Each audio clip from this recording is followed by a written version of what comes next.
Pemirsa, seorang anggota Brimob Kelapa II, Barada Muhammad Kurniah, gugur dalam kontak senjata dengan KKB di Pegunungan Bintang, Papua pagi tadi. Jenazah Muhammad Kurniah kemudian dievakuasi ke Jayapura.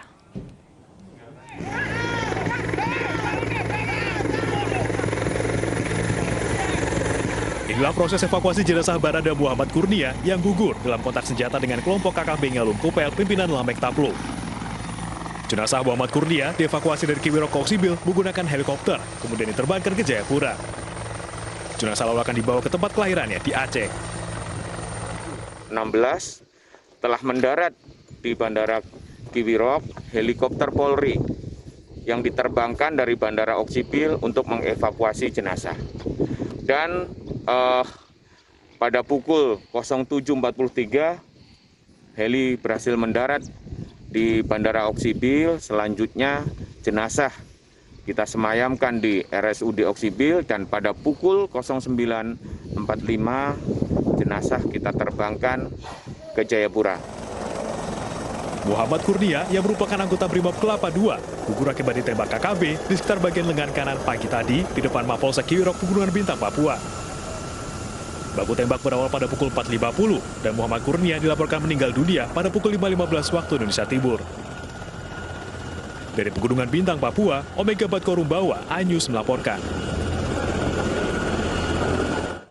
Dan pemirsa, selengkapnya mengenai penembakan anggota Brimob di Papua, sudah ada Kabid Humas Polda Papua, Kombes Pol Ahmad Mustafa Kamal. Selamat sore, Pak Kamal. Selamat sore, selamat malam. Selamat malam waktu Papua. Ya. Baik, ya. Pak Kamal, seperti apa kronologi baku tembak yang mengakibatkan tewasnya Barada Muhammad Kurniah? Ya, terima kasih. Kami dari Bayangkara Negara turut berduka cita atas wafatnya rekan kami Muhammad Kurniah di Tio. Jadi dapat kami informasikan tadi pagi ketika terjadi kontak tembak sekira pukul 04.50 di mana diawali kelompok kriminal bersenjata melakukan tembakan dari arah depan Polsek menuju ke Polsek, terus kemudian rekan-rekan kami yang ada di Polsek melakukan balasan tembakan. Namun ketika pukul 05.30 itu terjadi kabar bahwa rekan kami mengalami luka tembak dan tidak lama kemudian beliaunya wafat. Dan pagi tadi langsung diterbangkan dari Kiwirok menuju Oksibil, diterima oleh Kapolres Pegunungan Bintang, AKBP Cahyo, dan kemudian dievakuasi ke Jayapura. Baik, Pak Kamal, artinya berawal dari penyerangan KKB di Mapolsek Kiwirok ya? Iya. Apakah pelaku ini berasal dari kelompok yang sama dengan yang terlibat baku tembak beberapa hari lalu yang juga mengakibatkan satu prajurit TNI gugur, Pak? Dia kelompok yang sama, yang masih ada di sekitar Kiwirok dan sekitarnya ya. Kemudian memang untuk situasi dan kondisi geografi di sana memang cukup terjal dan tinggi, di mana Polsek itu dikelilingi oleh beberapa bukit yang ada di sana.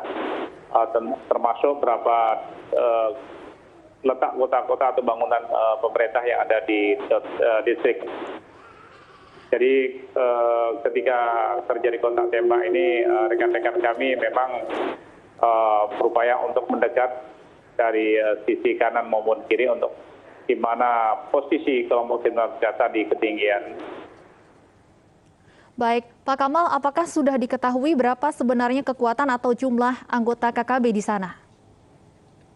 Kalau jumlah KKB ini cukup lumayan ya, di mana ketika kita melihat ketika mereka melakukan kekerasan dan pembakaran terhadap fasilitas yang ada di Kiwirok, itu melakukan pelemparan dan melakukan pembakaran terhadap beberapa fasilitas lainnya.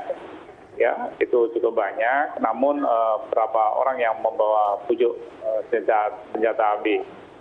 Dan kita masih konsentrasi untuk melakukan upaya-upaya penegakan hukum terhadap seluruh kelompok kriminal bersenjata. Jadi upaya-upaya yang kami lakukan adalah approach ya, pendekatan untuk upaya bagaimana jangan sampai kekerasan yang terjadi menimbulkan korban jiwa terhadap masyarakat sipil yang ada di Kiwirok. Ya, Pak Kamal, dengan adanya rentetan penyerangan selama 2 minggu terakhir ini, apakah sudah ada penambahan pasukan, Pak, terutama di titik-titik yang dinilai rawan?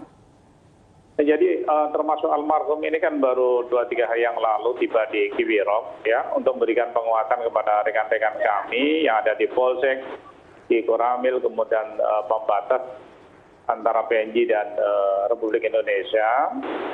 Jadi itulah mereka untuk melakukan upaya-upaya penegakan hukum dan memberikan perlindungan kepada masyarakat yang ada di Kiwirok. Baik, untuk proses evakuasi masyarakat terutama di distrik Kiwirok, Pak Kamal, apakah memang seluruh masyarakat dievakuasi atau ada pihak-pihak tertentu yang perlu untuk dievakuasi? Jadi kemarin itu ada 17 warga, termasuk ada 2 guru yang sebelumnya juga dievakuasi ya.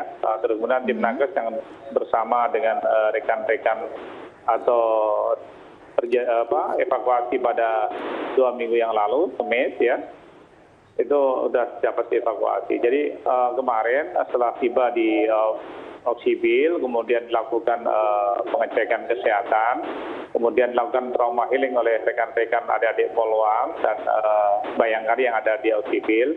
Udah upaya untuk bagaimana menimbulkan semangat seluruh warga masyarakat yang baru tiba. Sehingga upaya-upaya itu untuk bagaimana masyarakat secara tegar untuk bangkit kembali ya, karena kita tidak bisa kita pungkiri peristiwa itu sangat dirasakan oleh warga masyarakat yang tidak terbiasa mendengar suara tembakan yang dilakukan oleh kelompok kriminal senjata maupun tembakan balasan yang dilakukan oleh rekan-rekan TNI Polri yang ada di sana. Baik, terima kasih Kombes Pol Ahmad Mustafa Kamal, Kabid Humas Polda Papua sudah bergabung bersama kami di ini sore.